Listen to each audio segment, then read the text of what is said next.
राजधानी लखनऊ में लोक जनशक्ति पार्टी रामविलास उत्तर प्रदेश इकाई ने एक प्रेस वार्ता आयोजित कर आगामी 5 जुलाई को पार्टी संस्थापक स्वर्गीय रामविलास पासवान की 80वीं जयंती की तैयारियों की जानकारी दी। पार्टी नेताओं ने बताया कि जयंती कार्यक्रम को भव्य रूप से मनाया जाएगा। इस दौरान संगठन की मजबूती, जनसंपर्क अभियान और कार्यक्रम की तैयारियों पर भी चर्चा की गई। पार्टी पदाधिकारियों ने कार्यकर्ताओं से अधिक संख्या में कार्यक्रम में शामिल होकर इसे सफल बनाने की अपील की। देखते रहे TV live UP news. Bihar चुनाव में जो सफलता मिली, इसके बाद से जो लगातार पार्टी उत्तर प्रदेश में पासवान समाज, दलित समाज की आवाज़ को मजबूती से उठाने का जो काम कर रही है, इसको लेकर के समाज की तरफ से एक बड़ी इस बार उम्मीद थी और हम लोगों को प्रकट की गई कि हमारे संस्थापक के जन्म दिवस को जन उत्सव मनाया और लखनऊ में मनाया। इस दिन पूरे उत्तर प्रदेश में कार्यकर्ता, हमारे समाज के लोग हैं, सभी लखनऊ आकर के राष्ट्रीय अध्यक्ष जी का स्वागत भी करेंगे और पार्टी के संस्थापक स्वर्गीय रामविलास पासवान जी की जयंती को भी बड़े धूमधाम से मनाएंगे। इस जन्मोत्सव में पार्टी के विस्तार को लेकर के, उनके जो विचार थे, जो उद्देश्य थे, उसको लेकर के और पूरे समाज की बेहतरी के लिए आने वाले चुनावों में उत्तर प्रदेश में लोक जनशक्ति पार्टी रामविलास का, हमारे नेता का क्या विचार है, इस बारे में भी रखा जाएगा। चाहे वो कसमंडी कला का मुद्दा हो, चाहे वो बहराइच में महाराजा सुहेल देव पासी जी का मुद्दा हो, चाहे कड़े दिन पासी जी का मुद्दा हो, इन सारे मुद्दों पर हमारे राष्ट्रीय अध्यक्ष चिराग पासवान जी अपने पार्टी के संस्थापक स्वर्गीय रामविलास पासवान जी को श्रद्धांजलि देने के साथ साथ जन्मोत्सव के बाद इन मुद्दों पर भी अपने विचार रखेंगे और आगे जिस तरह से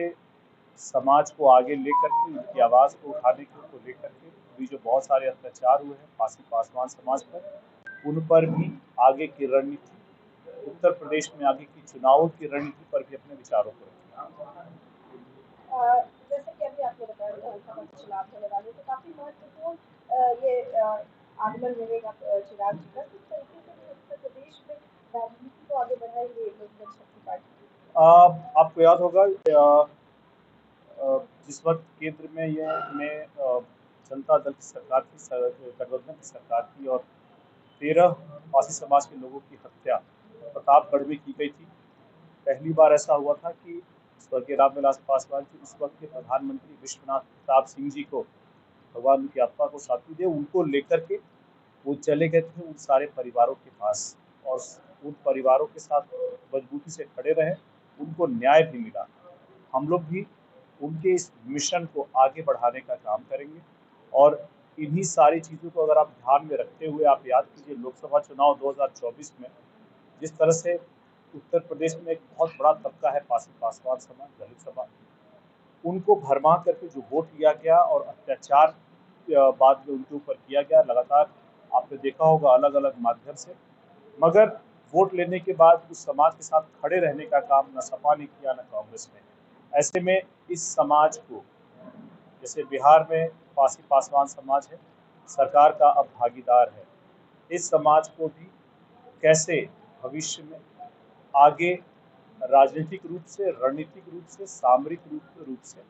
पार्टी आगे लेकर के चलेगी, इस पर भी अपने विचार प्रदेश में एक नारा लेकर आप लोग आए हैं कि मांगे उधार जब अपना नेता तैयार, तो क्या इस बार उत्तर प्रदेश में क्या अकेले चुनाव लड़ने की तैयारी में है पार्टी? देखिए,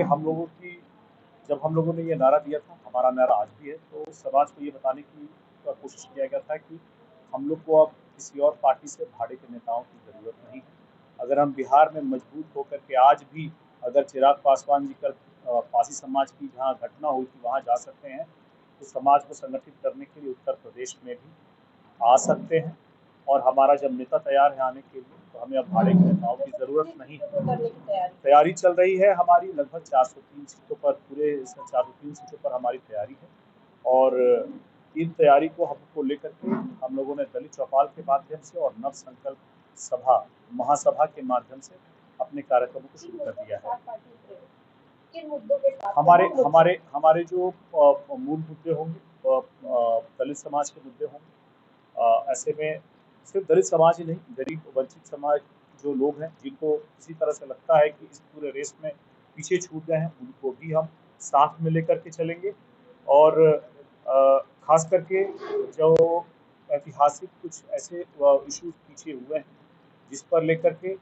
इन समाज का वोट लेने वाले लोग जो चुप हैं, उन मुद्दों पर उनके विचारों को भी रखा